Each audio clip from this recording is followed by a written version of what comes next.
Good afternoon. I would like to welcome you all to this webinar in memoriam of the late Senator Sarbanes, the Karamanlis Chair, the Institute on Religion, Law and Diplomacy, and the Institute for Eastern Mediterranean Studies, my colleagues Elizabeth Prodromou and Dukakis. We decided to organize today's event to pay tribute to a great Greek American that devoted his life to democracy and public service. And we are particularly grateful to all the contributors to today's event, especially another great Greek American, Governor Dukakis, but also the former Chief of Staff of Senator Sarbanes, Peter Maroudas, my good friend Nick Larigakis, that for many years he has led the American Hellenic Institute, and last but not least, the Greek Consul of Boston, my good friend Stratos, Efthymiou.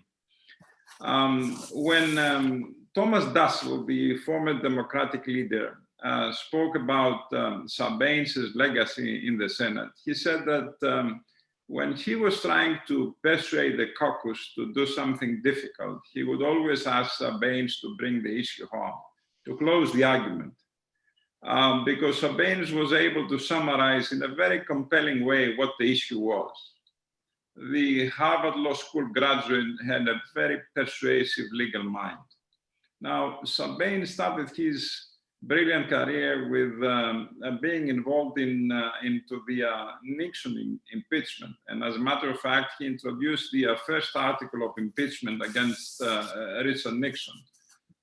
Decades later, he wrote landmark legislation to curb fraudulent accounting practices that had led to huge investor losses and major corporate bankruptcies in 2001 and 2002. It was the Sarbanes-Oxley Act of 2002 that was adopted in response to scandals involving Enron and other companies. He also pushed a measure giving the government more ability to track money laundering involving terrorism. And this bill became part of the Patriot Act and was signed into law after the attacks of 9/11. The late Senator Sarbanes served also on the Foreign Relations Committee for many years. And he always thought that America as a great power should always bring might and right into harmony. Now, Sarbanes was also the first senator of Greek American heritage. And he was an ardent and staunch supporter of Greece, reminding always American policymakers of the common values and the common interests between the two countries. And he always maintained a great relationship of mutual respect with the late Greek leader, Constantine Karamanlis. Now, Sarbanes was part of a great generation of Greek American leaders that with Governor Dukakis, Bradimas, Paul Tsongas, and so many others. They were a great inspiration and they were a great role model for all of us, and at least for my generation. And I think it is fair to say that Senator Sarbanes, his intellectual honesty, his devotion to democracy, and the national and public interest, his prudence and his ethos are particularly missed in today's turbulent politics. So I'm very grateful to all of you for joining us, and with no further ado, I would like to ask our Consul General to say his welcoming remarks and then introduce our Governor Dukakis. So Stratos, you have the floor. Thank you very much, Minister. It is a distinct honor to be here. I would like to thank Professor Prodromou from the Fletcher Initiative on Religion, Professor Dukakis, head of the Eastern Mediterranean Institute at Emmanuel College, and of course, Professor Arvanitopoulos, the Constantine Karamanlis chair and former Greek Minister of Education, for organizing this event. In a way, Paul Sarbanes' legacy is connected to all the above academic institutions. Sarbanes was a man of faith.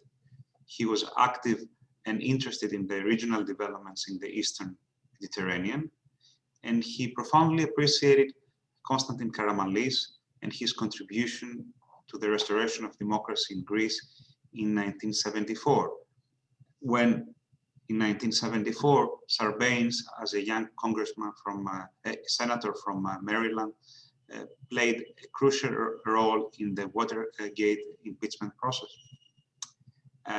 This webinar coincides with the 200th anniversary of the Greek Revolution, an important historical milestone. And in Greece, we seize this opportunity to reflect on the legacy of distinguished Greeks and also members of our diaspora abroad with a distinguished career. And representing the Hellenic Republic, I want to express Greece's gratitude for Senator Sarbanes' public service and his strong advocacy of Greek issues. A man of great intellect, Paul Sarbanes was a lifelong public servant, one of the most thoughtful and sincere elected officials, and a true statesman whose passion for democracy and our shared humanity will be greatly missed. Rising to today's challenges, he was a true advocate of medicine, science, and environment, a highly effective legislator, and a leader with a vision and strong ethical character. The son of Greek immigrants who settled on the eastern shore of Maryland, he was an emblematic political figure of America's Greek diaspora and the first Greek American elected to the US Senate. He has always been interested in developments in Greece, Cyprus, and the Balkans. He has maintained contact with many Greek governments and offered valuable advice. He promoted US-Greek relations and the understanding of complex issues related to the stability and respect of international law in Southeastern Europe and Eastern Mediterranean. Through initiatives such as the enforcement of an arms embargo against Turkey after the 1974 invasion of Cyprus. I'm going to read an excerpt written by Senator Sarbanes in 2009 in a paper published by the Constantine Karamanlis Democracy Institute in Athens. I think it is when Professor Arvanitopoulos was the director of the institute. So after having mentioned the Greek ideals in the American democracy and the bonds uniting Greece and America, the senator spoke about the values of the Greek American community: hard work, family, faith, and education. And he ended his paper with this paragraph, quote, "Although I usually resist the temptation to react to comments in the press, I made an exception when a generally very positive article of my political career also mentioned that the excellent education I had received at great universities, Harvard, Oxford, and Princeton, and the law firm I had worked in, helped me overcome my Greek origin. My answer to the newspaper was that I had never considered the values conveyed to me by my parents and my Greek heritage as something I needed to overcome. On the contrary, I considered those attributes a great source of strength that allowed me to contribute to American society," unquote. And with these thoughts of Senator Sarbanes, I would like to welcome Governor Dukakis, another role model in public service and advocate of education, science, and medicine, a former presidential candidate, the longest serving governor of Massachusetts, and the most prominent figure of the Greek American diaspora. Governor, it is our honor to have you in this special webinar. Thank you so much, Stratos. Paul Sarbanes was one of the finest people I have ever served with in public life. And I've served with a lot of good people. How he developed as a student, as a public servant, as an elected official, and in many ways as the conscience of the United States Senate, is a fascinating story, and one we Greek Americans should be very proud of.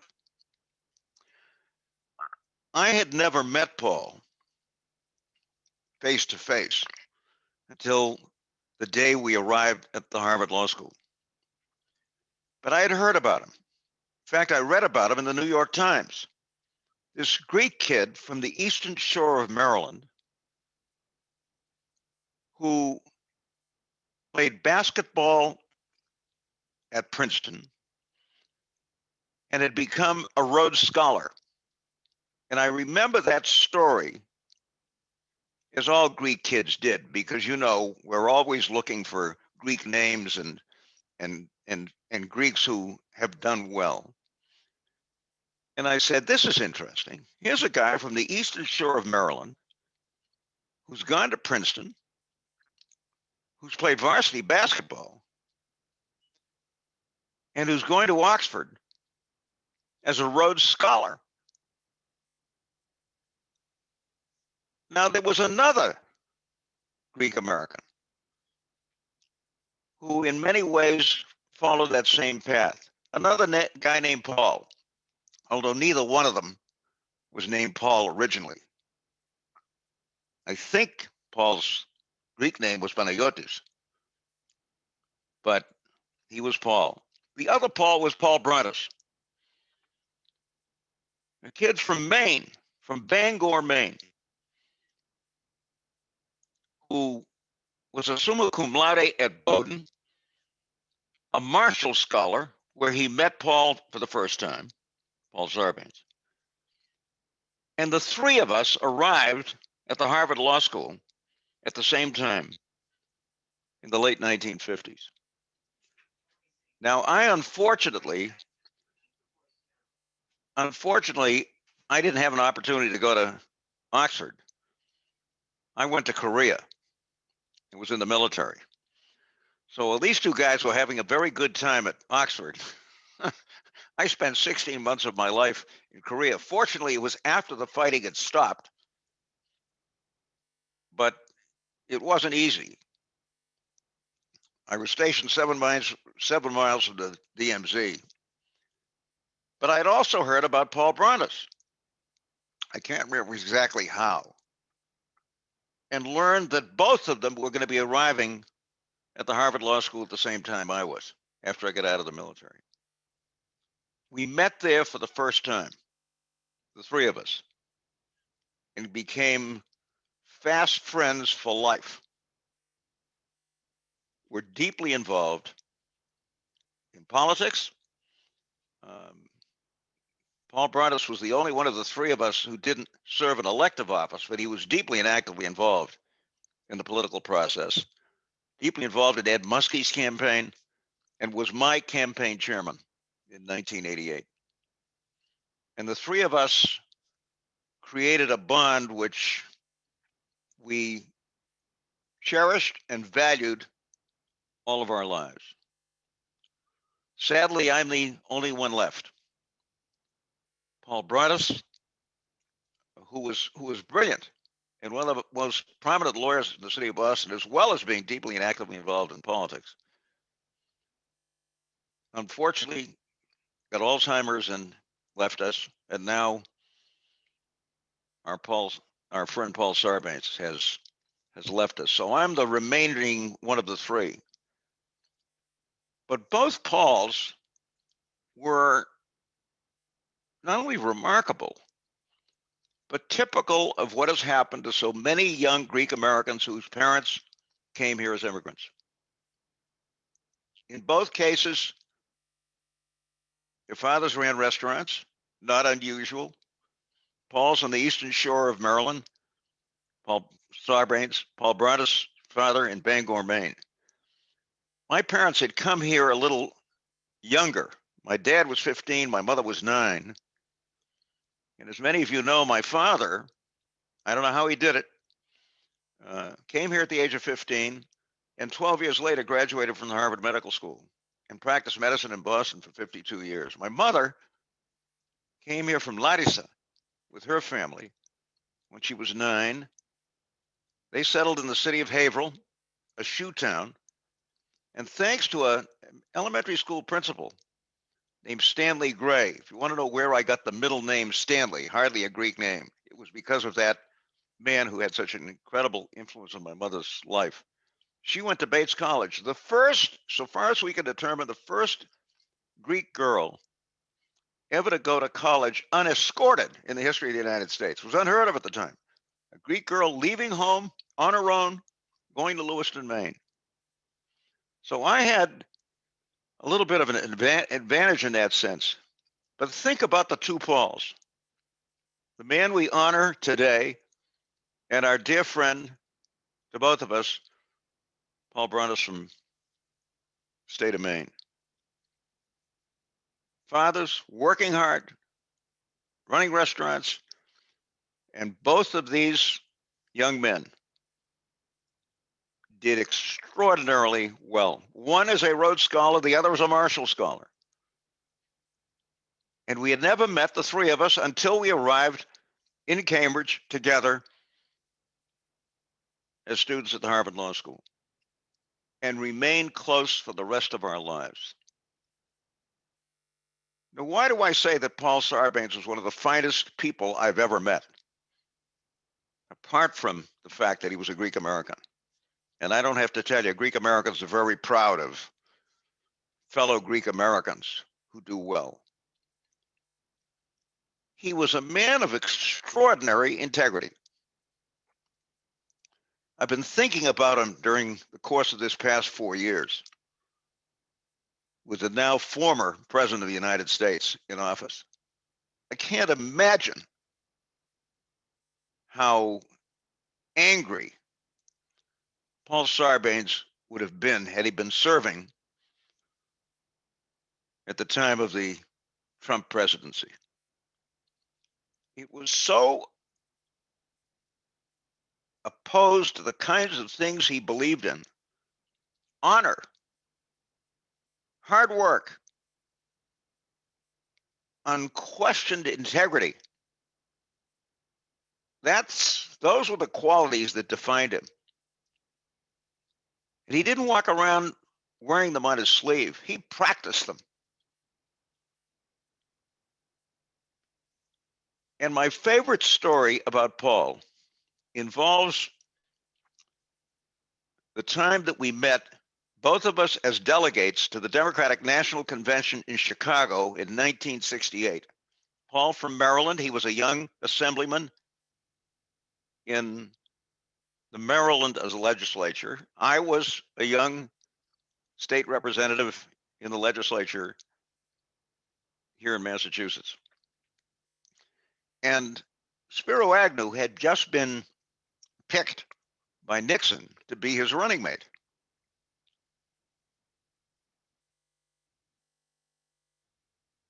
I saw Paul when he arrived in Chicago at the convention. And I said to him, "Hey, tell me about this guy Agnew. What's he like?" And Paul, not smiling at all, said to me, "He's a crook." I said, "Wait a second. The guy's just been picked as Nixon's running mate." He said, "I'm telling you, Mike, he's a crook." And sadly, that's exactly what Agnew was. In fact, there's going to be a movie about Agnew and what he did. But that was Paul. He was thoughtful, he was sensitive, he was kind, but he couldn't stand the kind of politics that Agnew stood for, and said so, and had a good deal to do with his departure. Not a happy situation for us Greek Americans, although, as I used to say, well, he was only half Greek. But Paul Sarbanes was a man of such integrity that even in the case of a fellow Greek American or a half Greek American, he couldn't stand the kind of politics that Agnew practiced as a county executive, as governor, and as vice president. But I'll never forget that moment when the two of us met. Tell me about this guy, Agnew. He's a crook. That was Paul Sarbanes. I miss him every day.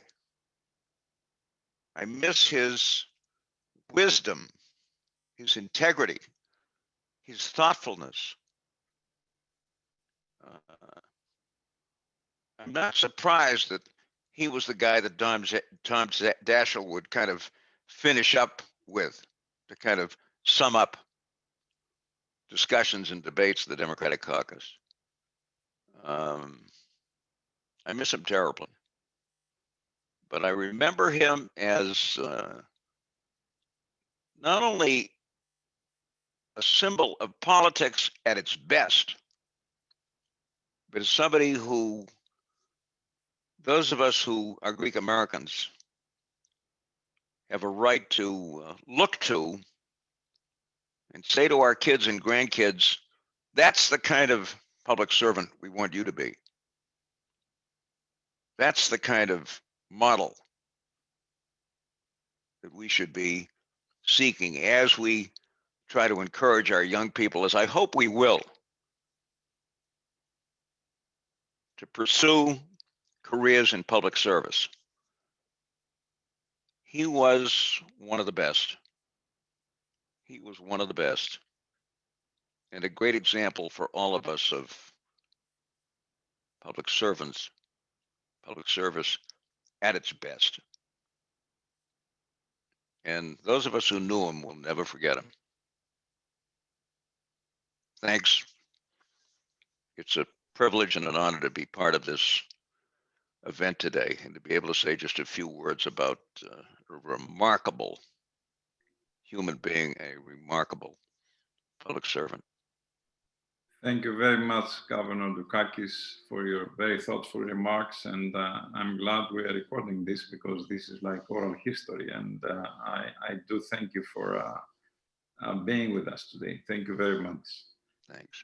And I would like to give the floor to Peter Maroudas if he is online and he is able to hear us. And he's we don't see him, but if he can unmute himself, we might be able to listen to him. Yes. Can you hear me? Yes, yes. Again, Peter. I'm in Baltimore, Maryland, the home of the Star Spangled Banner. And I met the senator when I came to work for the Baltimore Sun in 1962 after finishing my graduate school at the University of Michigan and my active duty service in the American Army. And how he came to my attention is that I was doing my orientation and I'd been taken to see the State Secretary of Education, Dr. Pulliam, and that was part of my beginning integration with the Sun. And he asked me at the end of our short interview what was the origin of my last name, and I said Greek. He says, you've got to meet this Greek family on the Eastern Shore in Salisbury. He says the son's a Rhodes Scholar. The second son is an outstanding student. That's Anthony. He later went on to be the ranking general in the Army Reserve in Maryland, among other things, as a school teacher and a school administrator, actually. And the daughter is just beginning Wellesley. Well, to a Midwesterner like me, those were very powerful recommendations. Anyway, I went to and assumed my assignments at the Sun, and eventually I met Sarbanes, who was executive director of the Charter Revision Commission, and I was a City Hall reporter. That's the Baltimore City Charter Revision Commission. We became friends, and excuse my parochialism, but like Brontes and Sarbanes, my background, my people were from Laconia, more commonly known as Sparta. And so that kind of was, we weren't from the same villages, but we were not far. You were a patrioti. And I got to know Sarbanes, and we became friends eventually. And our first collaboration was coaching the boys basketball team at the Annunciation Greek Orthodox Cathedral in Baltimore. And after that, we became kubati and friends. And when he decided to run for the House of Delegates, his volunteer campaign staff was heavily laden with Greek Americans. And I'm going to want to name them too. They should be here for history. And Nicolaitis from Somerville, Mass., who was working in Baltimore. He was an MIT graduate. His wife, Mary Bachaduris Kalaitis, who was a National Committee woman with the Greek Orthodox Youth of America. Gus Corpus, a prominent architect. And so the Greeks really got involved with his political life early on. And it's interesting, the Baltimore Evening Sun commented in an editorial about Sarbanes when he decided to run for the state assembly that they called it from the bottom rung, which meant that he was 32 years old and he was beginning his political career with all those credentials he's had at the bottom, at the beginning of the political and legislative life of the country. And that was a main attribute of Paul Sarbanes. He was a humble and respectful fellow. He never assumed because he had such an outstanding education and he was so intelligent that he was better than everyone. No. He wasn't that way. That was one of his political appeals, that he was just, when he ran for Congress, we had an ad that said he learned a lot about economics working for John Kennedy's Council of Economic Advisors and at Oxford and etc. But he also learned a lot about economics washing dishes in his father's and mother's restaurant. And that just caught on with people, and that was him. He worked as what we call the magazi. That's a word for the place, for the restaurant. And so he combined with his family in Salisbury, as Governor Dukakis mentioned, the very best attributes and traits of Greek Americans: hard work, loyalty to family. And there he was in Salisbury. Most of us Greek Americans lived in large urban centers: Chicago, New York, Boston, Baltimore, etc. Sarbanes was part of that Greek American community that settled in the small towns, as Brontes' family did in Bangor. And the fellow who was the president of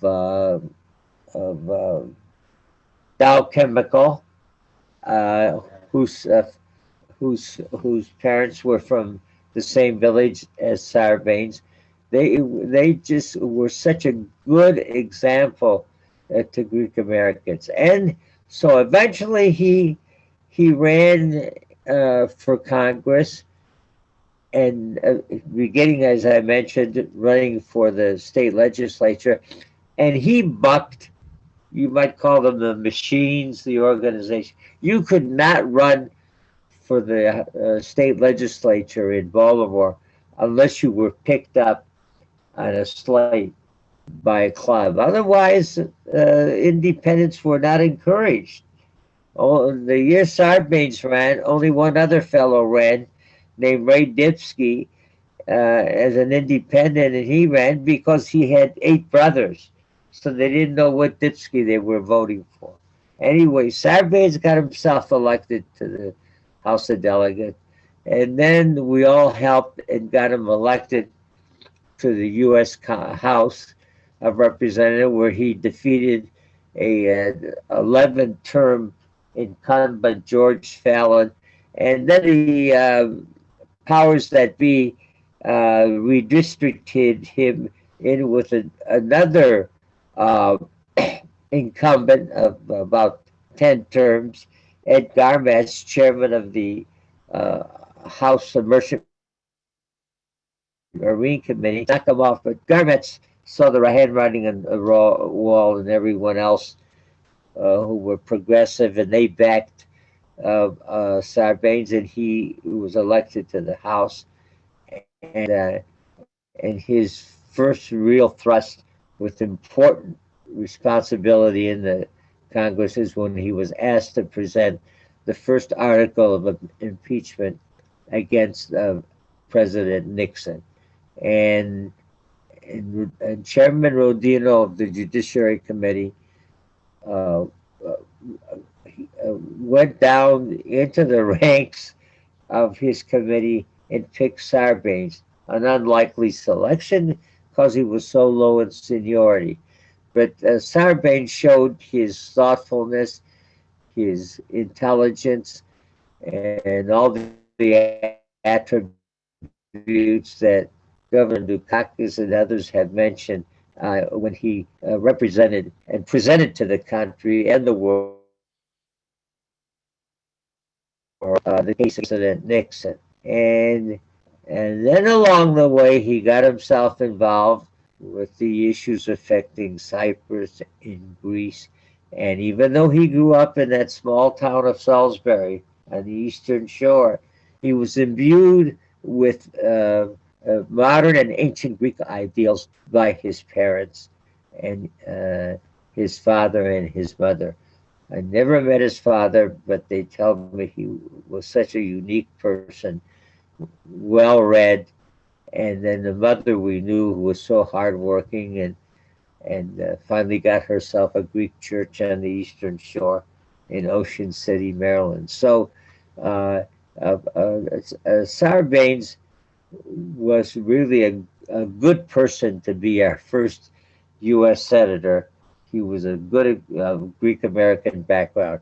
He was a good example. He was joined later by Paul Tsongas and Olympia Snow.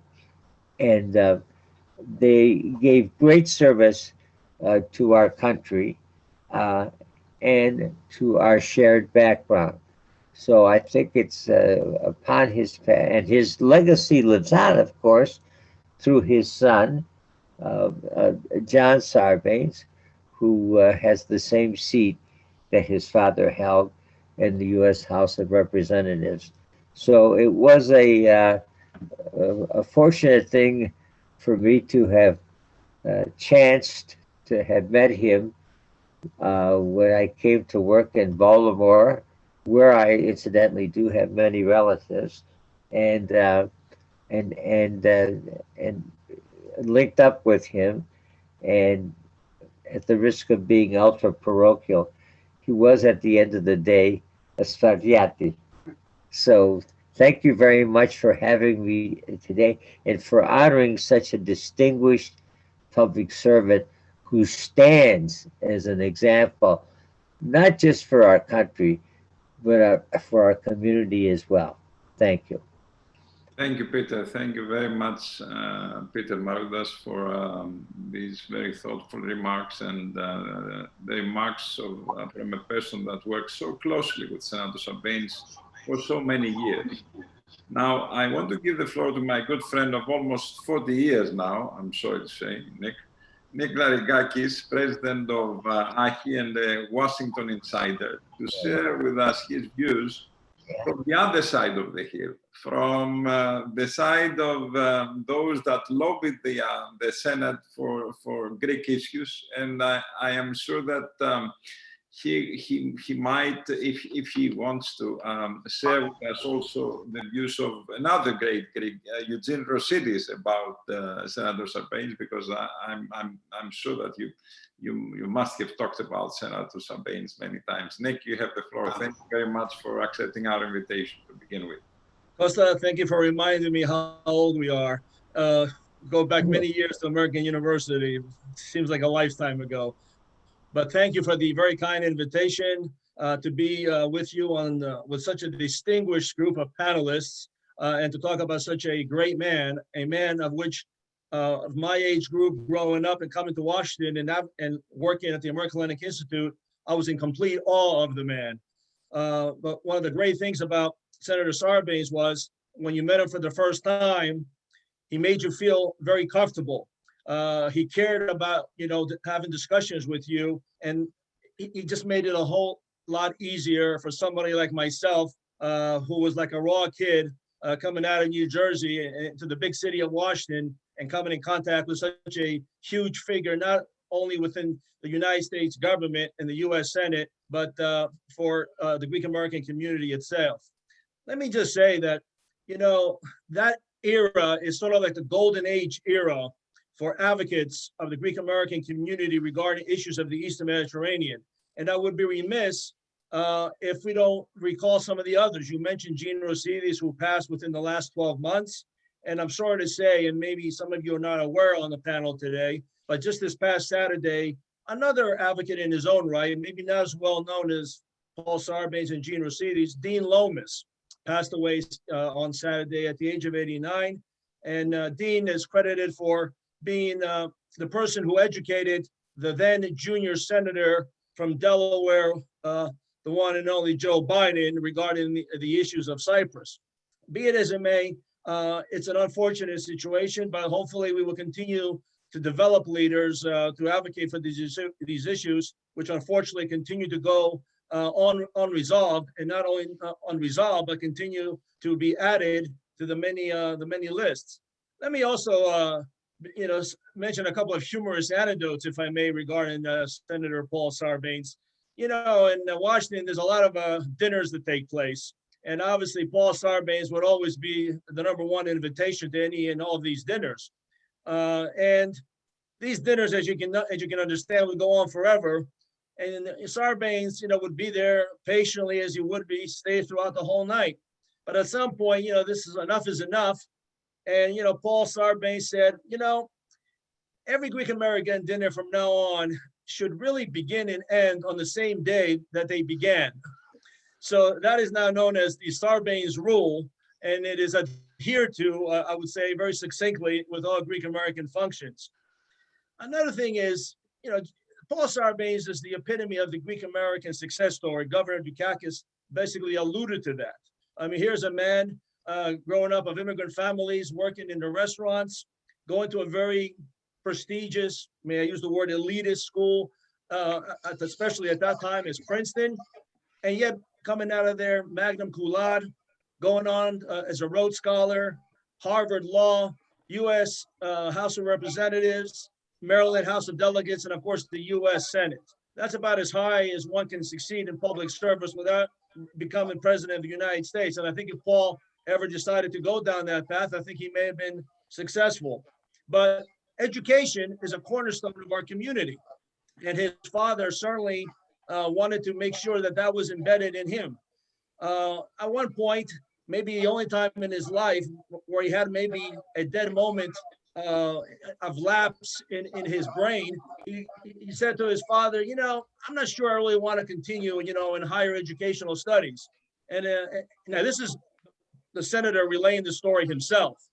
And he said something to the effect, his father reached over the table, grabbed him by the throat or by the shirt, and said, you may grow up to be a bum, but you're going to be the most educated bum there is. So the rest is history. But be it as it may, obviously Paul Sarbanes is well identified within the Greek American community, was being a staunch advocate for issues in the Eastern Mediterranean. And I use the word Eastern Mediterranean, and I don't use Greek American for a reason. Okay, because although the two may coincide, it's very important to understand that the reason why Senator Sarbanes was successful in advocating for our issues, because he did not want to be put into a corner of being a Greek American or Greek lobbyist or advocating for something that was Greek American. They are not. The issues he advocated for, and we continue to advocate for today, are not parochial issues regarding the players in the region like Turkey and Greece. These are issues that at the core are important to U.S. geostrategic interests in the Eastern Mediterranean. So it's with that effect that he was able to be successful.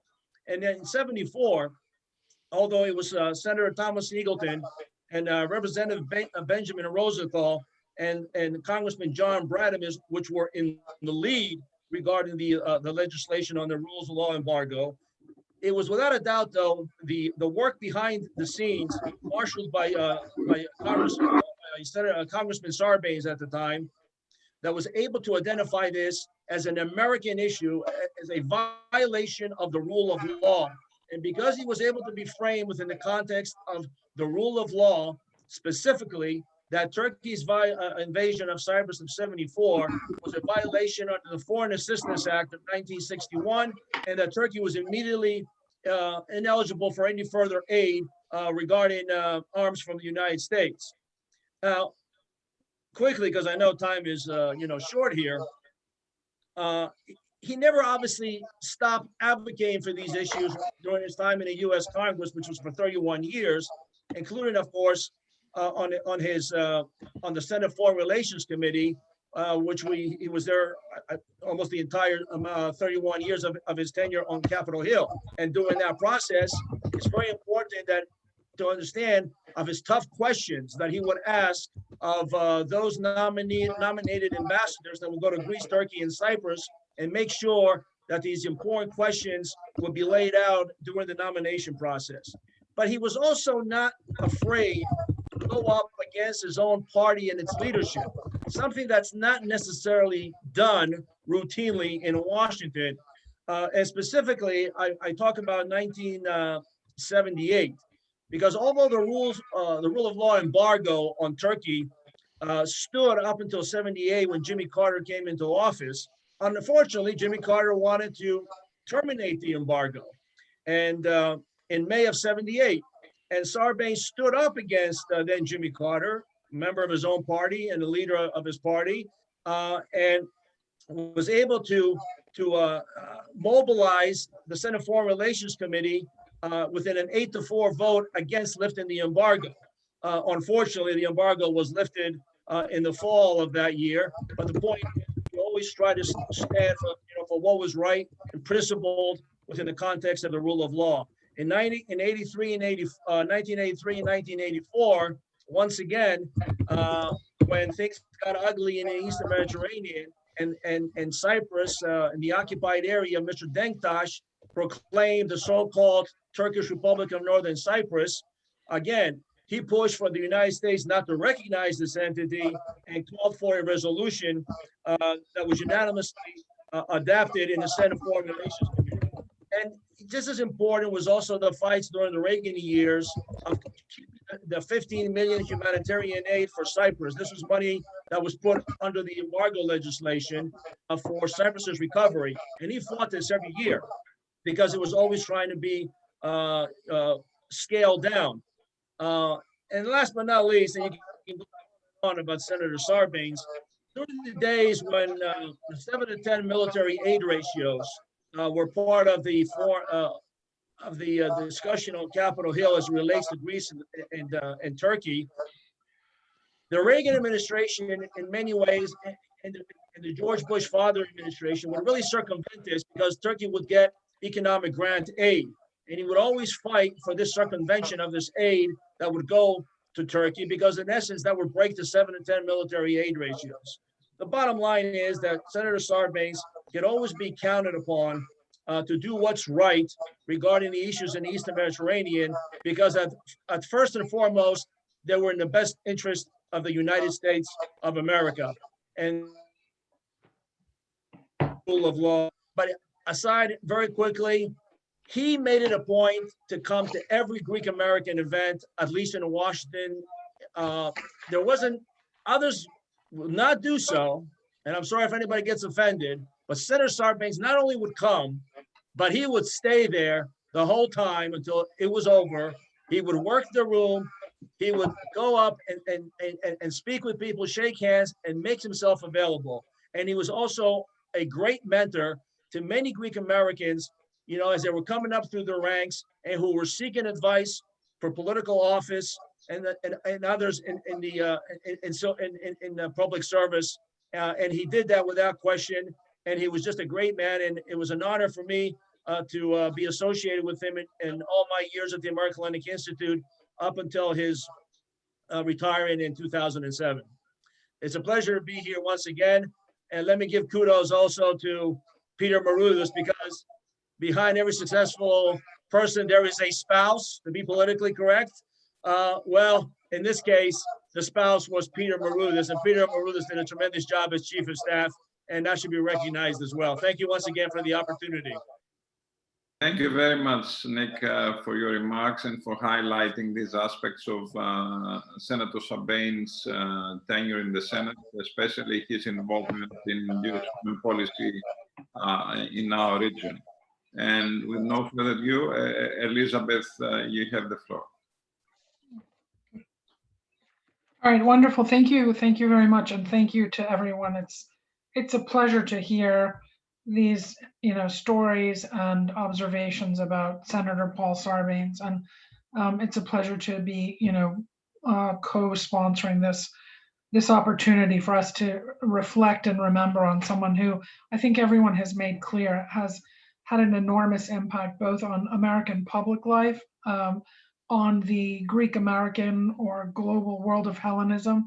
And so I'm going to say things that have been already said, but some of them are new. As I thought about the words that came to mind when I thought about the late Senator Sarbanes, I thought about service, modesty and humility, excellence, integrity, intellect, results, and kindness and decency. And I thought how these words in many ways stand really in sharp contradistinction to, unfortunately, what characterizes American public life today. And therefore, I hope somehow the legacy of Senator Sarbanes, both through Congressman Sarbanes and those who worked with the senator, will somehow recapture these features that that Senator Sarbanes showed through his own work were the best that both America and Hellenism has to offer. Many people knew him through the Washington space. I got to know him that way as well. But my first introduction to Senator Sarbanes was on a very hot summer afternoon in Athens, Greece in 1985. I was on a sabbatical for 6 weeks from my then, you know, work in international banking. And Senator Sarbanes came to the American College of Greece to speak to those of us who were there doing academic work. And that was a time of very, very deep US-Greece tensions. Ronald Reagan was the president, Andreas Papandreou was the Greek prime minister. And I was struck by a couple of things at that event where Senator Sarbanes spoke. First of all, was his ability in an incredibly gracious way to speak about things that Greece and the US had in common rather than what drove them apart. He was a builder. He was a constructor, not a destructor. And that came through in his very understated, gracious way of talking about that tense moment in US-Greece relations. And I was also struck by afterward how, despite the 95-degree Athens heat, he stood, and Peter Maroudas was with him at the time, he stood in the sun and greeted all of us who were there on this program and spoke to us at length. He had time for everyone. And that's, I think, one of the hallmarks of his character and the way he lived his life. He did have time for everyone. And as he said, you know, I'm for the little guy. And what I appreciated about Senator Sarbanes is that he knew we were all little guys at the end of the day. And that approach, his humanity, is something that, again, I think really made him stand out as a public servant, both as an elected official in the US and as a Greek American. So that was my first encounter with him. And then I met Senator Sarbanes again in the early 1990s, when by then I was a doctoral student at MIT. And I met him, and then eventually he and Peter Maroudas and the late John Bradamus and Governor Dukakis. And all of them served as mentors in different ways for me. And I appreciated Senator Sarbanes always being available. He was accessible. When I had a question, he was there, and he also gave me counsel over and over again. And one of the things that, he counseled me whenever I would meet with him, his expectations were high. So you had to have your A game on. He expected and demanded excellence. He urged me always to do meticulous preparation for any kind of policy work that I was doing, for my academic work, and to be prepared. And I took that very seriously, and I looked to his example of always being prepared. One of the things that was striking about him, and as I would enter the policy space in Washington, was that he never rushed in a meeting. He was very careful to understand exactly the issues that were under discussion, and to ask the kind of probing questions that would make sure that if he was going to move forward to support something, he understood everything from all angles, and again, would be able to bring people in, multiple stakeholders, a builder, not a divider. I also appreciated the fact that once I went to Washington as a U.S. diplomat on the U.S. Commission on International Religious Freedom, something that Nick said, that Senator Sarbanes understood that human rights issues, religious freedom issues, freedom of conscience, belief, speech, assembly, all of these were intrinsic to what it means to live a life of dignity and live a life of equality and freedom. And so he was very supportive of the work on religious freedom, and I appreciated that about him. Another, piece of the relationship with Senator Sarbanes over time that I appreciated, and it's reflected on the screen, is that as a U.S. an elected official, and also as a Greek American, he was inclusive of women. Unfortunately, the Congress remains still overwhelmingly, male dominated, and the Greek American community still remains a space where patriarchy with a small p, still exercises a powerful impact. And all of you on screen are accepted from that observation, but certainly Senator Sarbanes understood that. He has a daughter, he has granddaughters, and he was about excellence and the work. He wasn't about, patriarchy or inclusion or power. And that's something that I deeply, deeply thank him for and respect him for. And I think is something that needs to be taken quite seriously. And then finally, just a few sort of personal anecdotes, things that I really appreciated. What Peter mentioned earlier, that Senator Sarbanes was a person of the restaurant, and Governor Dukakis, you mentioned this as well, a person of the magazi, the store. Growing up in the food business, I understood that very well. And I understood missing after school events or before school events or weekend events because I was, cutting olives or chopping onions in a 7-day-a-week business, and at the same time expected to get, to achieve an education. And that's something that I really appreciated in the senator. And I also appreciated his love of something we shared, basketball. He was a hoopster, and so was I. He played basketball at Princeton and was a lifelong hoopster, and I appreciated that.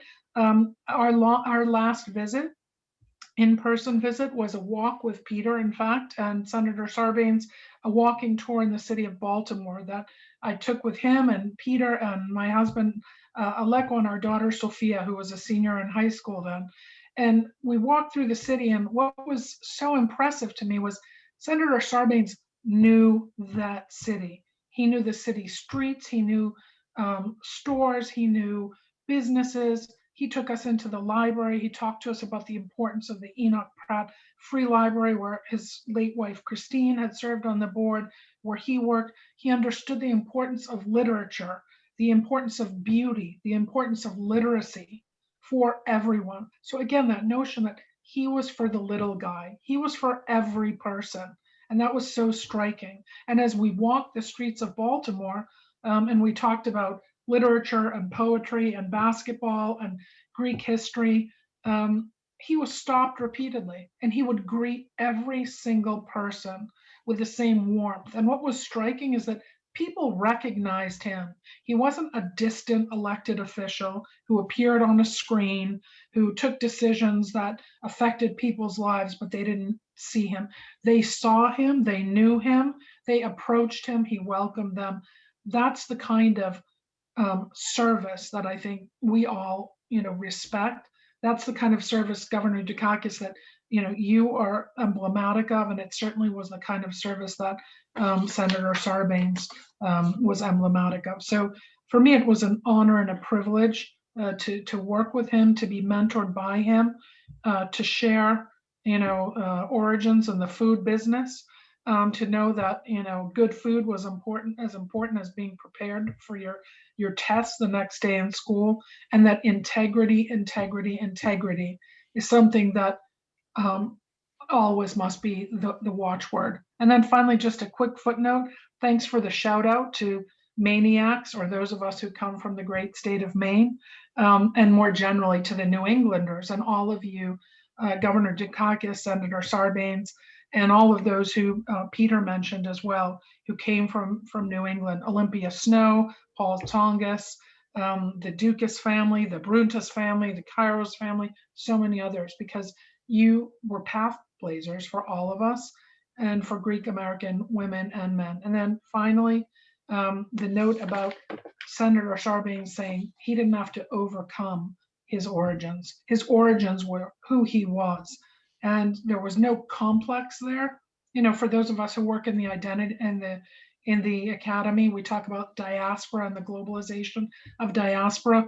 He was a globalized diaspora person before people were working on this. He was a global person, to use the language of the academy, the local and the global. And he just lived that organically and naturally.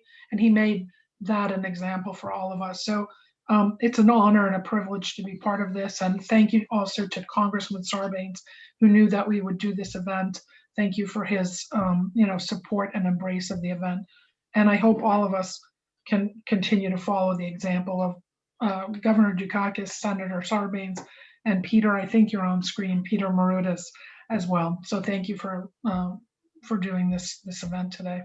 Thank you, Elizabeth. Thank you very much for your thoughtful comments and the anecdotal information. And last but not least, my good colleague, Professor Vamakas, Director of the Institute for Eastern Mediterranean Studies. Petros, you have the floor. Thank you. Thank you all. It's a tall order, not only to be in this panel with a very distinguished guest, but to honor such a man and to follow this tremendous lineup. So everybody's expecting like this grand finale, so to speak, and I don't know how much of a grand finale I can provide, other than to say that when I came to the States in 1977, and I grew up in Massachusetts in the 1980s, and we had a governor who was Greek American and a senator who was Greek American. So for me, it was just like this idea that Greek Americans were capturing the national office space like no other, and I didn't realize then that was the highlight of the time, for the time being anyway. But in thinking about Senator Sarbanes, who I never had the pleasure to meet, and following some of the comments that we heard here, he seems to me to be the antidote of the Facebook narcissistic culture that we live in today. It wasn't about the selfie and the self-aggrandizement, but it was more about how do we take high achievement and translate it into public service. Some ideas that we have forgotten in our recent history. And just following his life story is almost this antidote to what ails us as a society, what ails our democracy when we talk about democratic erosion, when we talk about legitimacy or lack of legitimacy in our democratic structures. Senator Sarbanes, epitomizes the opposite of that. Somebody that is thoughtful and humble and crosses and reaches across the aisle and seeks compromise, never really on the hyperbole, and letting his quiet and hard work really speak for itself, something that we don't necessarily experience these days. And I think it's in memory, it's important for us to bring some of these characteristics forward and to be reminded, not only as Greek Americans, but I think as citizens. And I think, Elizabeth put it very aptly in the fact that, it's just like a matter of like the global and the local, and the whole idea of being engaged and be responsible. And the word that really comes to mind when I'm thinking about Senator Sarbanes, included to all these other epithets that we just heard, is the essence of accountability. A lot of times we talk about democracy, we talk about being vocal and talking about political voice, but never talking about the accountability aspect of democracy. And there's a lot of that in his work and in following through the path that he took very early on, really getting engaged in local politics, then getting engaged in national politics.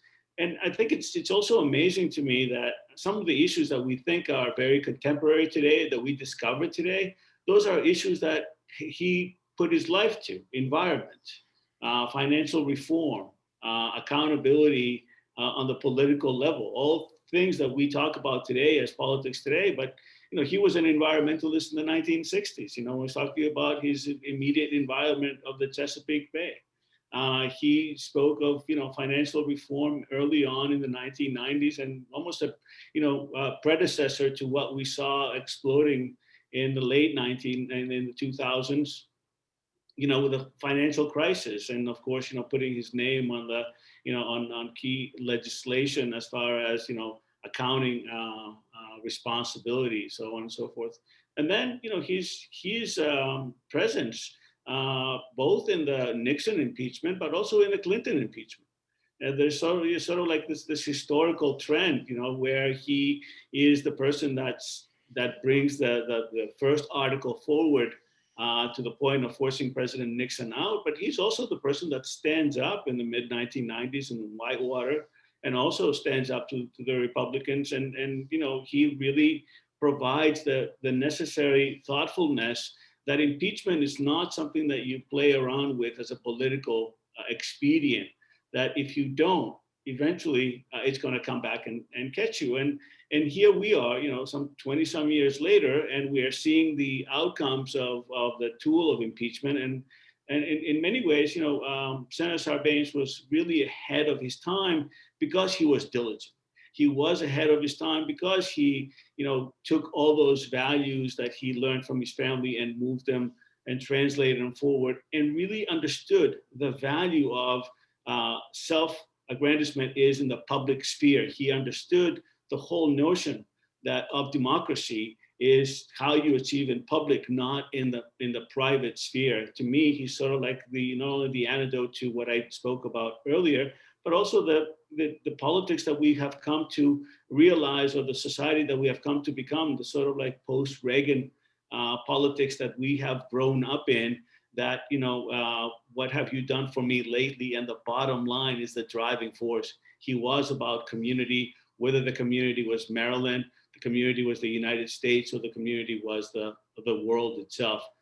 Again, I am humbled to just be here and to offer this comments and reflections on a great man, and hopefully we're all going to take a little piece of his legacy and move it forward. And it's very rare for me to share the panel with the governor, and I couldn't tell you personally what your life story has meant to me and what you have given all of us. So I'd like to thank you for that. Thank you. Thank you, Petros. Thank you very much for your remarks. And I think that the words that were said today about the late Senator Sarbanes are a testament to his democratic ethos, his devotion to public service and the national interest, and his pride for his Greek heritage. And I think that his legacy will be a standard bearer, not only for American citizens, but especially for Greek American citizens. Let me say once again that I'm grateful by far and foremost to Governor Dukakis, that he has been an inspiration and a role model for all of us. To Peter Maroudas, that served Senator Sarbanes so faithfully for so many years, and Nick Larigakis, a very, very good friend. And I'm especially grateful to my colleagues, Elizabeth and Petros, for co-sponsoring and co-organizing this event. And I want to thank our audience for being with us to this, to paying tribute to a great American, to a great Greek American. Thank you all so much. Thank you. Thank you. Thank you.